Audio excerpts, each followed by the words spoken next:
Welcome to 2019, my friend. Whew. Are these markets going to get even worse this year?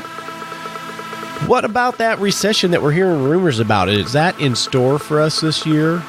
Politics, trade wars. Holy cow. It feels like a time when we need to hunker down and just try to survive life and survive retirement.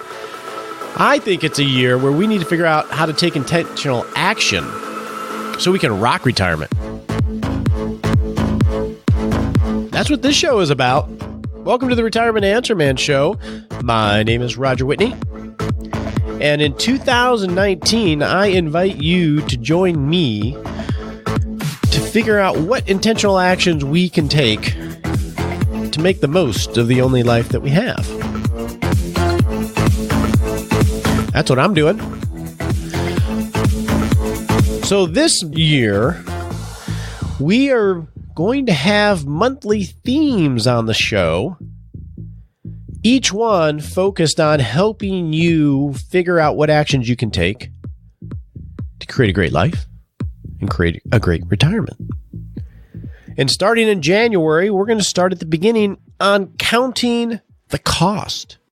If you are on the verge of retirement or you find yourself in early retirement, it's really important at this time, this phase, that we know how much it's going to cost to live the life that you would like to live after you leave full-time work.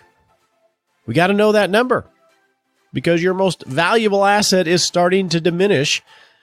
Human capital, that ability to earn an income. So we got to make sure that we can count the cost so we know we can pay for it. And that's what we're going to do all of January, is figure out how to do that. So join me and let's make the most of it. But we can't do any of this until we have that all-important disclaimer.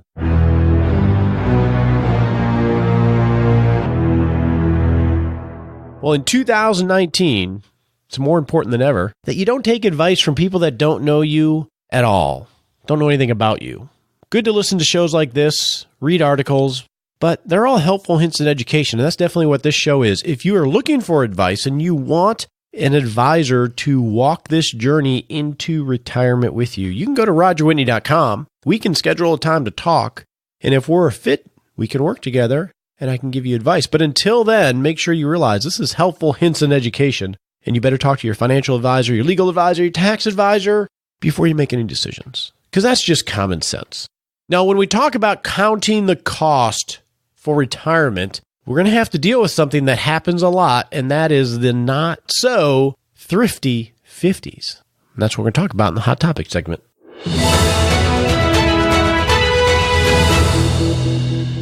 Recently, I read this article that referenced a study where they surveyed people in their 80s and 90s, elderly people, and asked them, if you could go back to an age, what age would that be? What's the perfect age that you'd want to go back to? Do you have an answer for that? If you had to answer that right here, would it be your teens? Not me. I don't think it'd be my teens, not my 20s, not my 30s. It'd be sometime in my early 40s. I liked my 40s. I wonder what it would be for you. Well, these elderly people, 80s and 90s now, when they answered the survey, they said they'd go back to age 52. They said that was the age they'd want to go back to. I thought that was interesting and actually really encouraging, at least for me, because this month I turn 52 years old. Bam! Hit my sweet spot. All downhill from there. I better enjoy this year, right? So why is that? I wish I had saved the article, but here are some thoughts on that. There's a lot of changes that come about in your 50s. On average, I understand everybody's situation is different, but in your 50s, on average, you're earning more money than you've ever earned in your life, in your career, possibly, that you'll ever earn. Your 50s is that sweet spot for most people. So you got great income. And then if you have a family, you're starting to enter empty nesthood, where the kids are either out on their own or they're off to college or they just finished college. So you have expenses go down for raising the family. I think of myself. My son just moved home from Lubbock. He just graduated Texas Tech with a degree in psychology. Moved home over the holidays and is going to go to nursing school in the fall, which he's paying for. So as soon as he moved home, I saved we'll call it $1,000 a month, room and board and some extras. I just got a $1,000 raise. Bam. And my daughter, she's 21, decided not to go to college. She's working a couple jobs and totally self-sufficient, living here locally. So my wife and I have found ourselves with our expenses going down pretty significantly because our children are transitioning to adulthood. Plus, we're in our 50s, and on average, we're making more than we've ever made. So these are important changes that can set you up or me up to springboard us to pay for all of the costs that we're going to count on what it's going to be in retirement to live the kind of life that we want. So this can set ourselves up for all these costs that we're going to talk about this month, unless we squander this opportunity and we enter what I call the not so thrifty 50s. So let's think about this. We're in our 50s. If you're in your 50s, you have more time because the kids are off doing their thing. You have more income and you have less expenses and you're an empty nesthood. So you and your spouse or you can go off and do whatever you want. As long as, like for us, we could go do anything we wanted. The biggest obligation we have is who's going to watch the dog, right?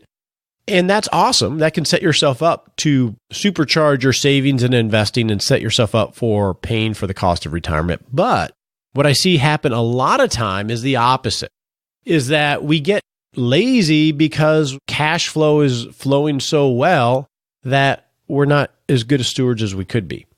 Here are the traps that I typically see people fall into. The first one is we stop tracking our spending, whether that's budgeting or controlling our spending, because we have plenty of cash each month to go spend on things. We eat out more, we go on trips, we buy presents, we buy clothes, and we don't track it because there's always more than enough money in the checking account because of the income that we have and the fact that these other expenses have gone down. So eating out becomes a big deal. In our 50s, I see people buy toys. They're buying motorcycles. They're buying, in my case, they're epic bicycles. They're buying toys and things to go enjoy with all the free time that they have. And if you are earning more income than you've ever had, you're buying nicer toys. And sometimes I see people buying homes. They'll buy the condo, they'll buy the timeshare, they'll buy the lake house or the mountain house because they have all this free time, they have all this free money, and they want to go play. This is all good to a point. But the problem comes into play, and one is all those things generally depreciate significantly. So they're not appreciating and going to be able to be turned into a productive asset when you're done with them, one.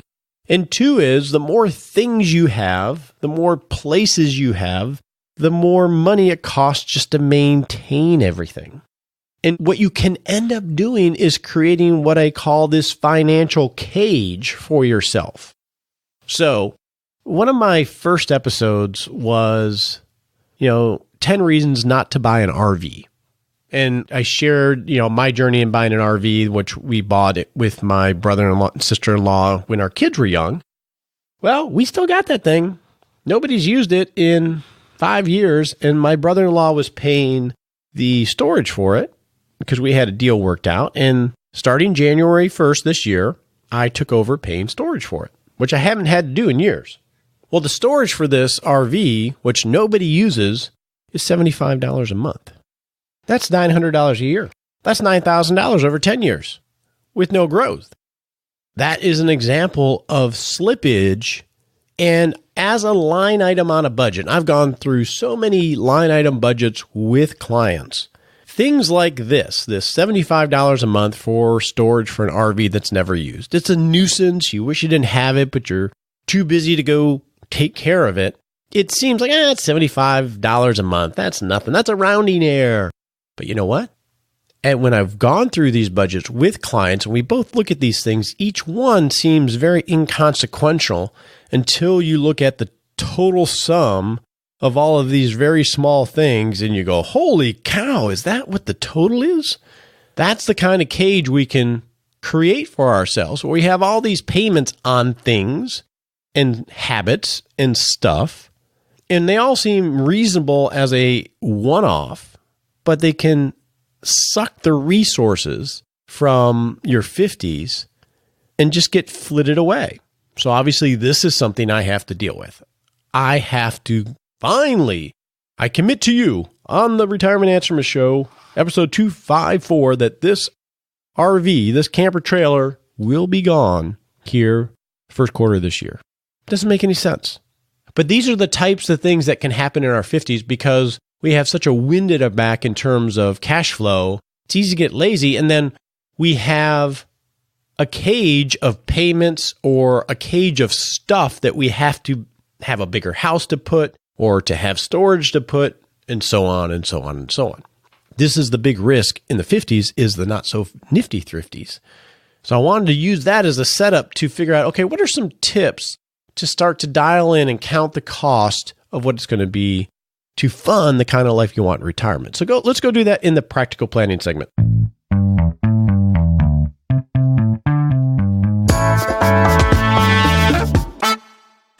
So to start off this monthly series on counting the cost for what your retirement is going to look like, let's start off with 5 tips that can help you set yourself up to make this a productive month. And if you follow along and take these steps, I'm confident at the end of the month, you're going to have a much clearer view of what you guys want in retirement, or what you want in retirement, and what it potentially could cost. All right, so let's start off with these 5 tips. Tip number 1, if you are married, figure out a way to make sure that both voices are heard. And it's trickier than you think. Because if your marriage or your relationship is like a normal one, like mine, usually one spouse takes over financial management. Really, there's a delegation of lots of different duties in the household, but one of them usually drives the financial end of it because they have an interest in it and some acumen in it. Sometimes it's the wife, sometimes it's the husband, on an individual basis. And so what can happen in retirement planning is the one that does the financial management, who naturally has an interest and is a forward thinker on the financial end of things, takes the lead or does it on their own with limited or no input from the other spouse. That can work. But if you've been married or in a relationship for any period of time, you realize, like I have, would be my guess, that sometimes what you think the other spouse wants and values is very different than what they actually do. So that can be dangerous if you start down one road of making assumptions and counting the cost and realize that's not the kind of life they wanted in the future at all. They really had something totally different. They wanted to move to another state to be near the grandkids. They wanted to stay exactly where they're at. So you're going to have to figure out a way to have those kind of discussions to draw out and reconcile any differences between you and your significant other. My wife and I are going through this right now, not in a bad way, but when we talk about the future, she loves her home. She loves having a little bit of property. She loves having the pool and the garage and places to do things. She likes the house. And I'm like, every time we go someplace, we went someplace in Fort Worth where there's this condos right next to a trail on the Trinity Trail and shopping and movie theater, and you wouldn't even need a car. I'm like, oh, this would be cool. We should go live there.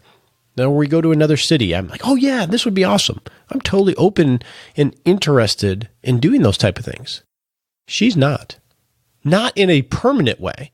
And we have these discussions in a very relaxed, joking way because we know we're talking about 5-10 years down the road. And so we're working through how do we reconcile so we both get some of what we want, because that's what a marriage is, right? So it's really important that you figure out a way to do that. A couple suggestions is, one, have a date night and have these discussions out of the house, have them on a road trip, have them in some environment that creates some mental space for people to be able to express themselves.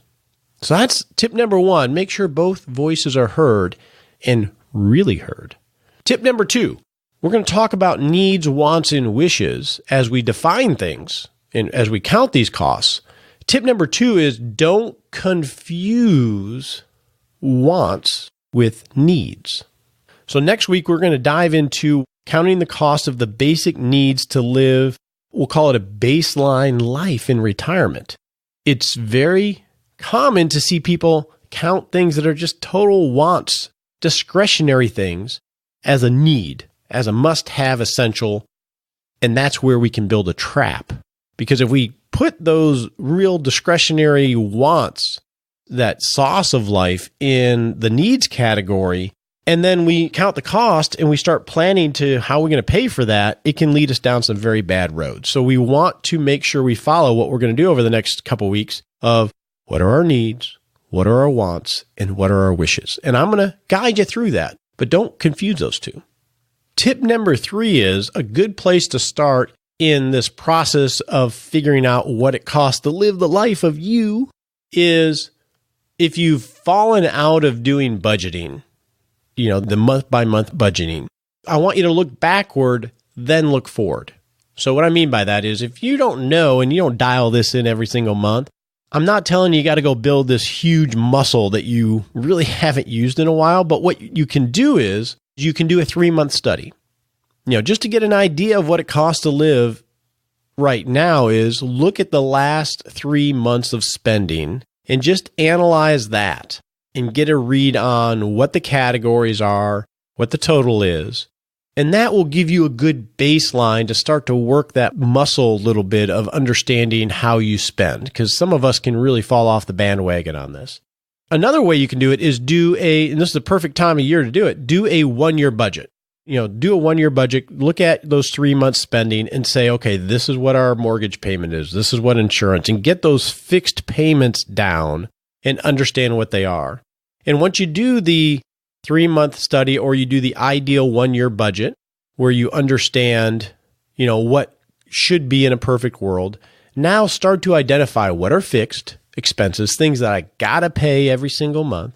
What are variable expenses, water, heating, utilities, things like that. And then what are discretionary? So I want you can tag them where their mortgages and everything else, but at a minimum, tag them as fixed, variable, discretionary. So as an example, groceries would be not discretionary. You got to eat, right? They would be variable. But if you just do that, that will get you going a little bit.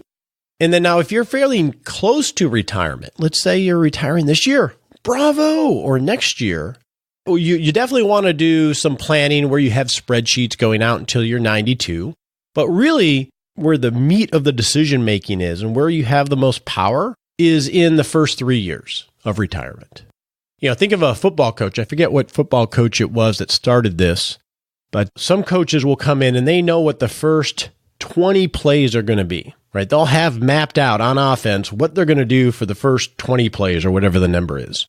So for you, if you're really close to retirement, you could even do this earlier, is map out what it's going to look like for the first 3 years. The next 3 years, if you're young, or the first 3 years of retirement, map out what your spending will be. This is something you can do at the end as we get through counting the cost.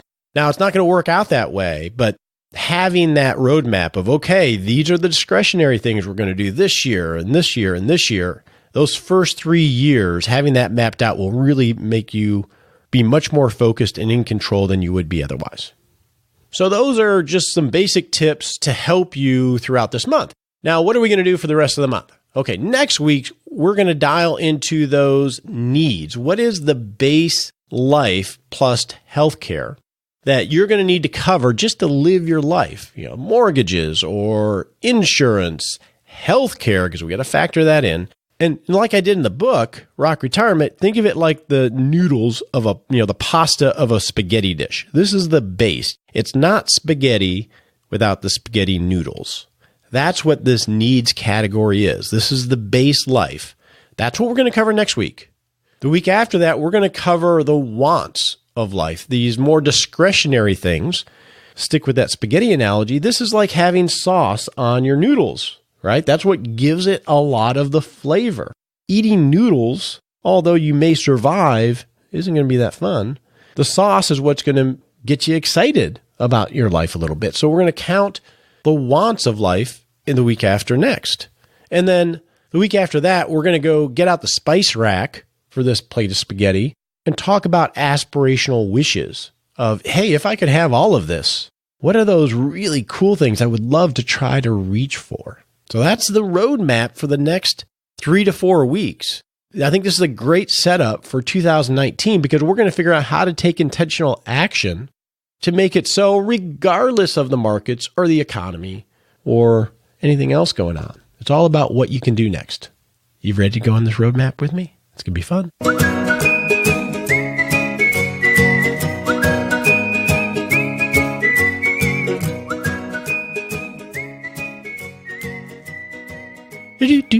Hey, welcome to the Happy Lab, where we noodle on how to live a happier life. So, I did something over the last couple weeks that has made me tremendously happy. A little stressed at times, but tremendously happy. We just started open enrollment for the Rock Retirement Club, and we're actually closing enrollment on January 4th. So that's 2 days from this episode. You can go to rockretirementclub.com if you want to learn more and join. And why does this make me happy? Well, we seeded it with 60 people a couple months ago, and we've almost doubled that already.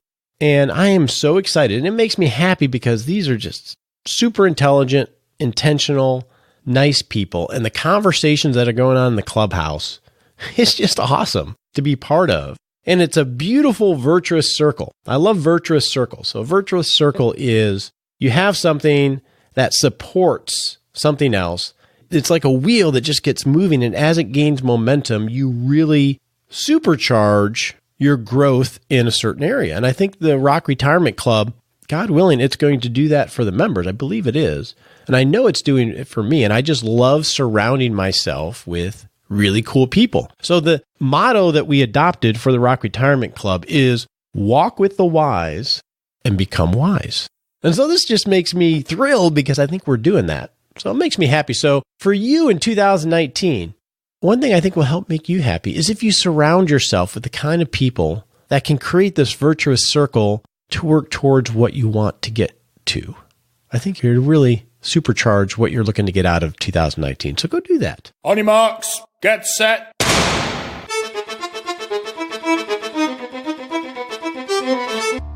And we're off. The first smart sprint of 2019 is in the next 7 days. Do a 3-month study on your spending. Don't worry about building some crazy big budget. Just do a 3-month study and understand what you spent month by month and know what your income is. Just doing that is going to help you be more intentional about life. It's a real simple task. Do a 3-month study, know what the total amount is that you spent each of the last 3 months, and look through the line items and look for risks and look for opportunities. And you're off. Go.